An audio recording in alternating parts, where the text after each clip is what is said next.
지만 외롭고 믿을 사람 없어서 눈치를 살피고 있는 분들 절대 그러지 마세요. 하나님이 여러분을 위해서도 사랑을 보내주셨고 귀한 분을 옆에 붙여주실 줄로 믿습니다. 네, 울고 있는 사람, 가정의 달에 속상한 사람들 힘내라고 박수로 다시 한번. 여러분, 오늘 이런 부부였다라는 말씀을 나누는데요, 부부주일이니까 부부가 아닌 분들도 귀담아 들으시면 좋겠고요. 성경에 나오는 부부들은요, 아름다운 부부보다는 아름답지 못한 부부가 훨씬 많아요.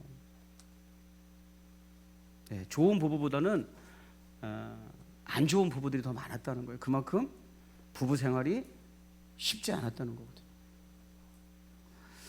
예를 들면요, 아름답지 못한 부부 삼손 부부 한번 읽어볼까요? 삼손은 이런 부부였대요.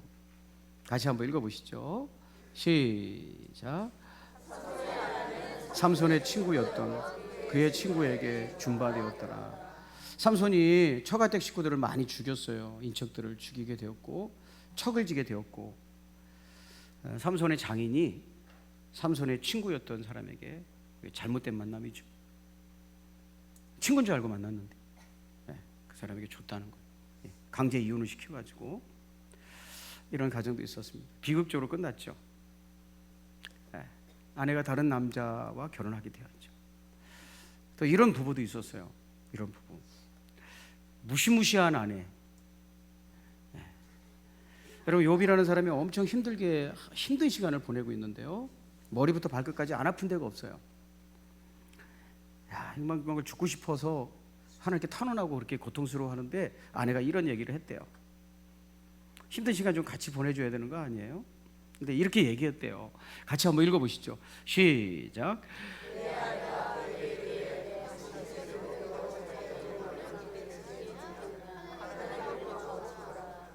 하나님 욕하고, 하나님 모독하라는 거예요. 하나님 욕하고 그 다음에 죽어라. 그렇게 고통스러우면서도 하나님 믿는다고 그러고 앉아있는 게 너무 싫은 거죠. 그래서 하나님 욕하고 죽어. 여러분, 이런 아내 만나면 얼마나 무서울까요? 눈 떴다고 매 맞는 거죠. 눈 떴다고. 그만 좀 살고 죽어. 이렇게. 죽으래 빨리. 이런 무시무시한 아내 만나는 욥은 얼마나 불쌍했을까요? 하여튼 욥의 아내는 남편을 그냥 두잡이 하는 거예요. 욕하고 죽으라고. 내일이라도 네가 눈 안 떴으면 좋겠다. 이렇게 하는 거죠. 너무 무시무시해요. 자, 오늘은요, 이런 부부 말고 몇 명 안 돼요. 몇 명 안 돼요. 좋은 부부는 몇 명 안 되는데 가장 아름다운 부부예요. 제일 아름다운 부부. 그런 부부 소개하려고요. 보아스와 룻 부부예요. 이 사람은 어떤 부부였길래 성경에서 가장 아름다운 부부냐면요, 첫째는 부부가 되었어요. 한번 따라해 볼까요? 부부가 되었다. 이게 부부가 되었다는 게 무슨 말일까요? 다시 한번요. 부부가 되었다. 오늘 읽은 본문에 보면 이렇게, 자, 같이 한번 읽으시죠. 룻기서 4장 13절 시작. 보아스가 룻을 맞이하여 아내로 삼고 그에게로 들어갔더니 여호와께서 그에게 임신하게 하심으로 그가 아들을 낳은지라. 그래서 보아스라는 사람이 룻을 아내로 삼았대요. 삼았다라는 말은 하야라는 히브리어인데요, 영어로는 비컴이라고 번역을 했어요. 여기 삼았다라는 말은 하야라는 말을 번역한 것인데, 하야라는 말은 변화돼서 이전과 다른 상태나 신분이 되는 걸 말해요. 그러니까 보아스와 룻은 남남이었어요. 아무도 아니에요. 그런데 보아스를 통해서, 보아스가 이제 남자니까 룻을 맞이했기 때문에 비로소 아내가 되었다는 거예요. 원래는 아내가 아니에요. 아내라는 사람이 되었다는 거예요. 당연히 보아스는 룻에게 남편이 되었죠. 이렇게 부부는 되는 거예요. 되는 거. 되어가는 일이란 말이에요. 하나님의 결혼 계획은 뭐냐면 되는 거예요. 되는 거. 비컴 되는 거예요. 창세기 2장 24절 제가 읽어보겠습니다. 이러므로 남자가 부모를 떠나 그의 아내와 합하여 둘이 한 몸을 이룰지로다 그랬어요. 여기도 비컴이라는 낱말로 영어가 번역하고 있어요. 이룬다는 것은 비컴이라는 거예요. 부부는 부부로 태어나는 게 아니라는 거예요. 모르는 두 사람이 새로운 형태의 관계를 맺어가는 것이 부부라는 거예요. 그러니까 여러분 뭐가 되려면 뭐 해야 될까요? 뭐가 되려면 운동선수가 되든지 내가 무슨 공부를 많이 해서 선생님이 되든지 되려면 뭐 해야 돼요? 공부도 해야 되고 익혀야 되는 거예요. 그게 되는 거예요. 그러니까 나는 처음부터 남편이 아니었기 때문에 남편 되는 법을 배워야 되는 거예요. 이해가 되시면 아멘. 되는 거예요. 되는 거. 나는 아내였던 적이 없기 때문에 그 사람을 만나서 아내가 되는 거예요. 되는 거. 그게 비컴이에요. 그러니까 공부도 해야 되는 거예요. 아, 남편은 어떤 사람일까? 아내는 어떤 사람일까? 여러분 아직도요, 부부로 살면서도 부부가 되지 않은 사람들도 많아요. 부부가. 예를 들면 이런 거예요. 당신네 식구들은 왜 그 모양이야? 당신네 식구들. 여러분 당신네 식구들이 어디 있습니까? 남편이 말한다면 아내의 친정을 말하는 것이고, 만약에 아내가 이런 말을 하고 있다면 시댁을 말하는 것인데, 나는 새로운 신분을 가지고 이제 그분들도 나의 어머니가 되고 저분들도 나의 아버지가 되는 거잖아. 근데 여전히 부부가 되지 못했기 때문에 당신네 식구들이에요 아직도. 그러면서 뭐라 그래요? 아유, 집안을 보고 결혼해야 되는데 그 집안을 조롱하고 낮추는 거죠. 이거는요, 부부가 안 된 거죠. 남편이 뭔지 모르고 아내가 뭔지 모르고 사는 부부들이 많다는 거죠. 부부가 되어 가시기를 주의 이름으로 축복합니다. 그러니까 둘이서 만드는 작품이라는 거예요. BKM 하는 거예요. 두 번째, 어떤 사람들이 BKM 했냐면, 룻과 보아스 부부는요, 어떤 사람들이 만나서 부부가 되어 갔냐면요, 연약한 두 사람이 모여서 더 큰 한 사람이 되어 갔어요. 보아스라는 사람이 룻이라는 여자를 만나서 결혼할 당시 룻은 어떤 여자였냐면 이런 신부였어요. 신부감. 첫째는 재혼하는 여자였어요. 그러니까 남자는 초혼이고 아내는 재혼이었어요. 자, 읽어볼게요. 제가 룻께서 1장 4절부터 5절. 그들은 모압 여자 중에서 그들의 아내를 맞이하였는데 하나의 이름은 오르바요 하나의 이름은 룻이었더라. 그들이 거기에 거주한 지 10년쯤에 말론과 기럨 두 사람이 죽고 그 여인은 두 아들과 남편의 뒤에 남았더라. 그 여인은 이제 나옴인데 두 아들과 남편을 보내고 뒤에 남았다라는 얘기인데요, 새 가부가 됐다는 얘기예요. 그래서 첫째 결혼에 실패했어요. 아기도 없는데 실패했어요. 그게 룻이었어요. 재혼 상태예요. 재혼. 두 번째는 이 여인은 이방 여인이었어요. 아까 모압 여인이라고 나왔잖아요. 성경은요, 이방인들과 혼인을 삼가하라고 그래요. 하지 말라고 그래요. 왜 그런지 이제 말씀을 통해서 볼게요. 신명기 7장 3절부터 4절. 또 그들과 혼인하지 말지니 내 딸을 그들의 아들들에게 주지 말 것이요 그들의 딸들도 내 며느리로 삼지 말 것은 그가 내 아들을 유혹하여 그가 여호와를 떠나고 다른 신들을 섬기게 하므로 여호와께서 너희에게 진노하사 갑자기 너희를 멸하실 것임이니라 그랬어요. 그러니까 왜 이방 여인 데려오지 말라고 하냐면 인종적 차별을 하는 게 아니에요. 그 사람이 아내나 남편이 오면 그의 신앙도 같이 오는데 그 남편과 아내 때문에 너희들의 신앙에 변질될까 봐 이방인하고 결혼하지 말라는 거거든. 인종차별이 아니에요. 무슨 말인지 아시겠죠? 신앙의 순수함을 보존하지 못할까 봐 하나님께서 이방 여인하고는 하지 말라고 한 거예요. 모압 여인이에요. 이방 여인이에요. 과부에다가 이방 여인에다. 세 번째는요, 가난한 여인이에요. 룻기서 2장 2절 제가 읽어보겠습니다. 어느 날 모압 여인 룻이 나오미에게 말하였다. 시어머니에게 밭에 나가볼까 합니다.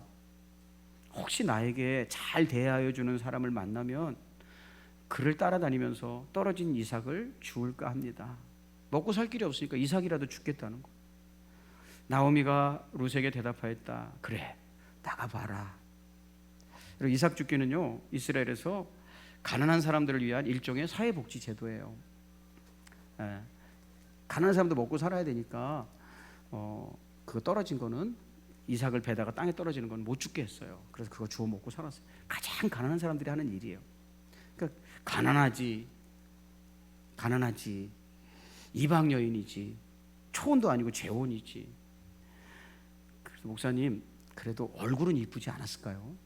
남자들은 얼굴만 이쁘면 뭐 그런 거 다 커버하는데. 근데요, 안타깝게 얼굴도 안 이뻤던 것 같아요. 얼굴이 안 예뻐서. 어떻게 알아요? 자, 보세요. 룻기서 4장 5절부터 6절. 보아스가 다시 말하였다. 그렇다면 이스라엘은 이렇게 과부가 된 사람의, 이스라엘 가문에 온 과부가 된 여인을 집안에서 챙겨주는 문화가 있거든요. 그 얘기하는 거거든요. 자, 들어보세요. 보아스가 다시 말하였다. 그렇다면 나오미의 손에서 그 밭을 사는 날로 고인의 아내인 모압 여인 룻도 아내로 맞아들여야 하오. 책임져 줘야 하오. 그렇게 하여야만 그가 물려받은 유산이 고인의 이름으로 남게 될 것이오. 그러니까 이 여인을 아내로 맞아서 챙겨주라는 거예요. 6절. 근데 그냥 비극적인 얘기가 나오네요. 그렇게 하니까 6절. 그러자 집안간으로서의 책임이 있는 그 사람이 말하였다. 그러니까 1차적 책임을 지는 사람이 말하는 거예요. 그것도 1차 책임, 2차 책임이 있어요. 가까운 순서대로. 1차 책임은 이제 가까운 사람이 이렇게 얘기하는 거예요. 그런 조건이라면 나는 집안간으로서의 책임을 질 수 없소. 내가 땅을 사주라고 그러면 땅을 사주겠는데, 저 여인까지, 저 과부가 된 여인까지 그 집 땅을 사주는 것까지 내가 하겠는데, 저 여인 데려오라고 그러면 나는 못하겠소. 자, 책임을 질 수 없소. 이렇게 얘기하는 거예요. 아내로 삼으라고 하니까 잘못했다가는 하다가는 내 재산만 축나겠소. 입 하나 더 저런 여자들 못 알아 데려다가 재산만 축내겠어. 이렇게 얘기하는 거예요. 나는 그 책임을 질 수 없으니 정 하고 싶다면 당신이 하시오. 이런 장면이에요. 여러분, 얼굴이 예뻤으면 이랬을까요? 안 했을까요? 그러니까 애물단지 뭐해 나한테 데려가라고 그러냐. 내가 땅은 사줄 수 있다. 그러나 저 여인까지 거두라고 하는 거는 재산만 축내는 일이기 때문에 나는 안 하겠다. 이런 거예요. 네. 예뻤을까요? 못생겼을까요? 예뻤을까요? 못생겼을까요? 그렇게 예쁘지 않았을 것 같아요. 네. 성혜기 같으면 어서 좋다고 그러고 오라고 그러겠죠. 어서 오세요. 카펫을 깔아줬겠죠. 그래서 하여튼 퇴짜 맞았어요. 재산만 축내는 여인이라고 해가지고.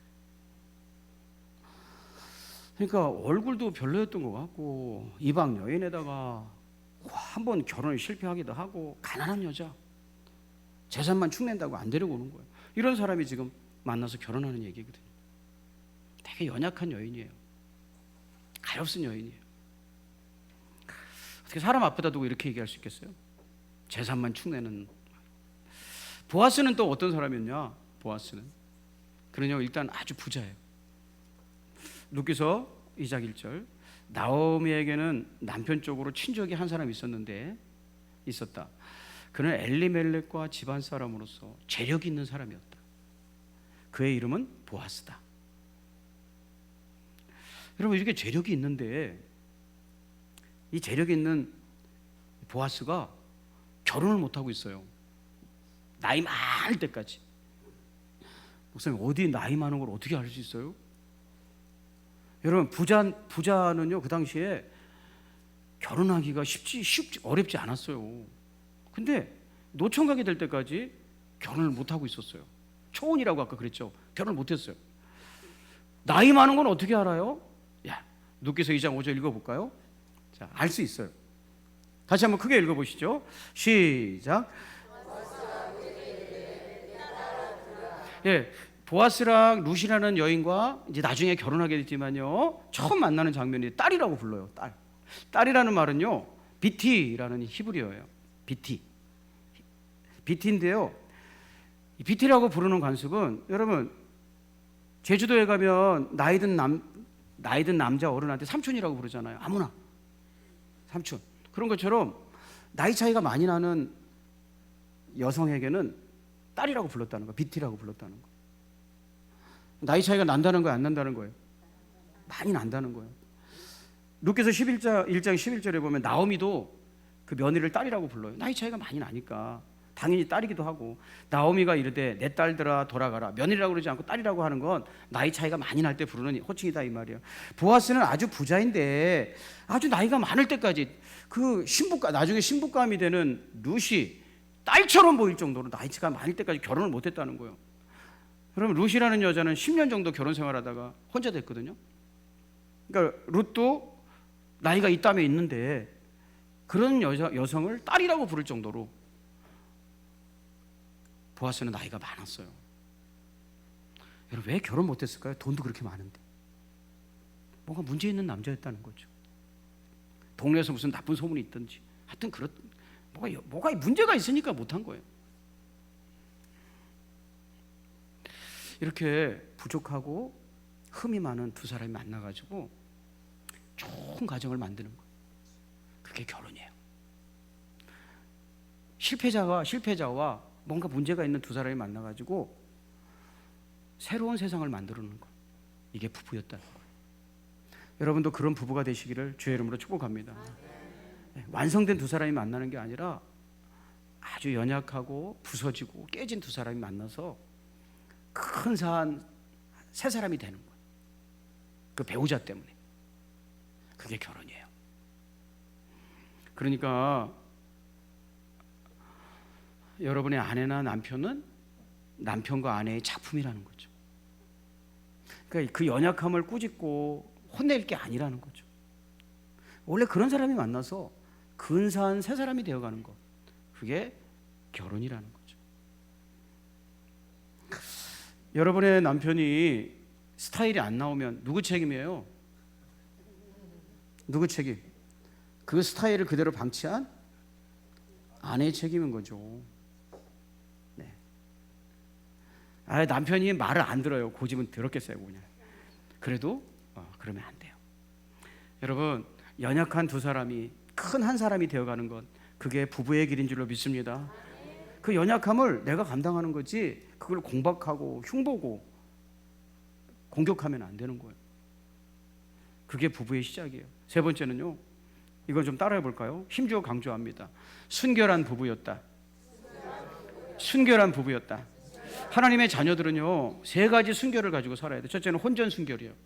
결혼 전에 순결하게 사는 거예요.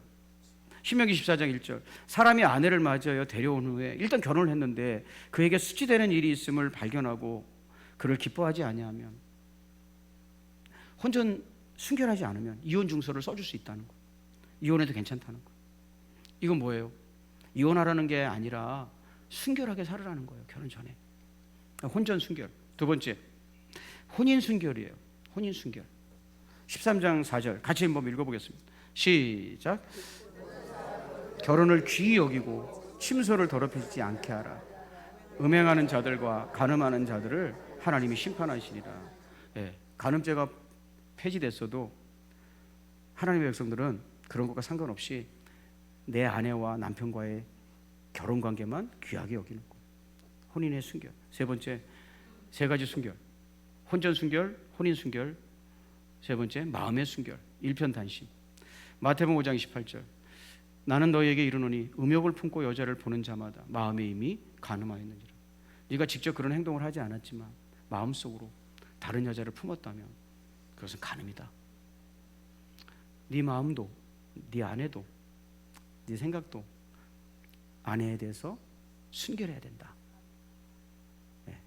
아내만, 남편만 내 사람이다. 순결하라고 가르쳤어요. 여러분, 성적으로 아마 역사상 노마 시대가 가장 문란했을 거예요. 노마 시대, 노마 제국 시대. 폼페이오의 화산이 터져가지고 그 성적 문란함이 그대로 화산이 되어 있는 것이 현대인들에게 충격을 주잖아요. 정말 문란했어요. 지금보다 더. 지금도 문란하지만 지금보다 더. 근데 그렇게 문란한 시대에도 하나님의 아들, 딸들은 순결을 지켜나가고 살았어요. 깨끗하게 살았다. 그래서 나중에 노마의 귀족들이 며느리를 얻으려고 할 때, 특별히 며느리를 얻으려고 할 때 자기들이 자기들의 삶을 아는 거예요. 얼마나 지저분하게 살고 있는지를 아는 거예요. 입에 담을 수 없는 짓을 하고 사는 거예요. 그러니까 자기들도 그런 여자를 데려오고 싶지 않은 거예요, 집안에. 그래서 고르다 보니까 순결한 사람들이 있었는데 그리스도인들이었어요. 그래서 그리스도인들을 며느리로 들이기 시작했어요. 그 며느리가 일단 그 집에 들어가면 그 집안이 복음화되기 시작했어요. 그 우상의 땅, 난잡한 땅이 복음의 땅이 되겠어요.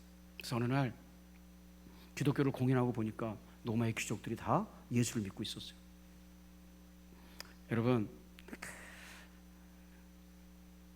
보아스라는 남편이요 얼마나 훌륭한 사람이냐면요, 아내는 이미 재혼이에요, 재혼. 그래도 결혼하기 전까지는 순결함을 지켜줘요. 자기도 지키고. 자, 4장 13절 읽어볼까요? 자, 시작.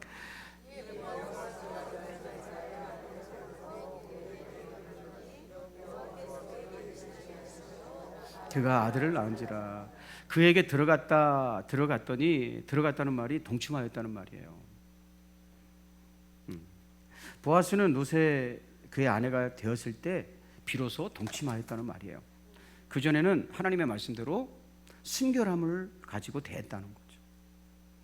여러분, 이런 모습이 결혼을 귀하게 여기고 침소를 더럽히지 않고 귀하게 여기는 마음. 여러분, 이 세상에서는 이렇게 사는 사람 없어요. 세상 사람들 이제 이렇게 안 살아요. 아무렇게나 살아요. 그러나 침소를 더럽히지 않고 나는 하나님의 백성이니까 하고 이렇게 살았더니 하나님이 그 모습에 너무 감동하신 거예요. 그래서 뭐라고 써 있어요? 여호와가 하나님 나타나셔. 자, 이해가 되시면 아멘. 다른 때는 하나님이 먼저 축복하시는데 이때 여호와가 이렇게. 그건 뭐예요? 하나님께서 그 모습에, 그 결혼하는 모습에 감동하셨다는 거. 그리고 축복해 주세요. 그래서 자녀를 주는데 그 자녀가 어떤 자녀인지를 얘기해 주는 것이 룻기예요. 세상에 하나님께서 그 가정을 물붓듯이 축복해 주셔가지고 그렇게 성결하게 순결하게 부부간의 모습을 지키고 서로 부부가 되어가는 모습을 보면서 하나님이 사랑스레 여기셔서 그 가정을 이렇게 해주셨다는 거예요. 룻기서 4장 17절 22절은 함께 읽고 17절은 제가 읽어볼게요. 그의 이웃 여인들이 그에게 이름을 지어주되 나오미에게 아들이 태어났다 하여 그의 이름을 오벳이라 하였는데 그는 다윗의 아버지인 이새의 아버지였더라. 자, 22절 같이 읽겠습니다. 시작. 아멘. 여러분, 다윗은요 이스라엘에서 최고 가문이에요. 최고 가문, 최고 명문가. 그런데 그 최고 명문가가 누구 때 시작되었는가? 여리고 여린 룻이라는 여인, 가엾고 연약한 여인, 아주 늦게까지 결혼을 못하고 있었던 보아스라는 청년이 아니라 할아버지일까요? 그 둘이 만나서, 연약한 두 사람이 만나서 순결하게 가정을 세워갔고 하나님께서 그 가정에 여호와께서 축복하는 자녀를 주셨는데 그것이 다윗 가문이 되는 거예요. 다윗 가문이 얼마나 대단하냐?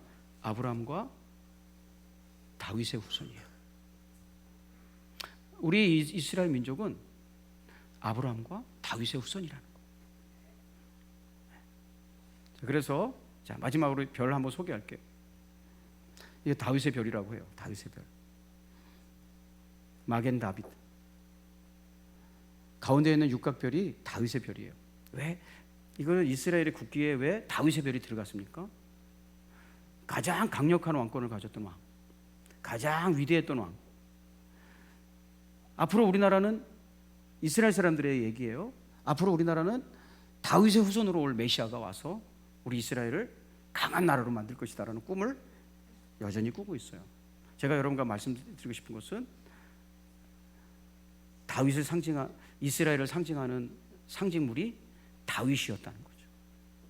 그런 가정이 룻과 보아스의 만남을 통해서 세워져가는 이야기를 하는 거예요. 여러분, 귀하고 귀한 여러분, 우리 하나님의 은혜가 각 가정들마다 있어서 아내의 소중함을 알아보셨으면 좋겠어요. 제가 손 한번 잡아보라고. 엊그제 제 아내가 손 다쳐가지고 손을 만져보니까 손을 잡는 게 아닌데 그랬어요. 손이 너무 거칠어졌어. 여러분 손잡고 부부가 걸어본 적이 언제십니까? 네. 아내의 손을 꼭 잡아본 적이 언제십니까? 남편의 손을 꼭 잡고 걸어본 적이 언제십니까? 알아봤으면 좋겠어요. 소중한 사람이라는 거. 그리고 성결한 가정을 세워가면서 하나님이 주신 축복이 그 가정에 있었으면 좋겠어요.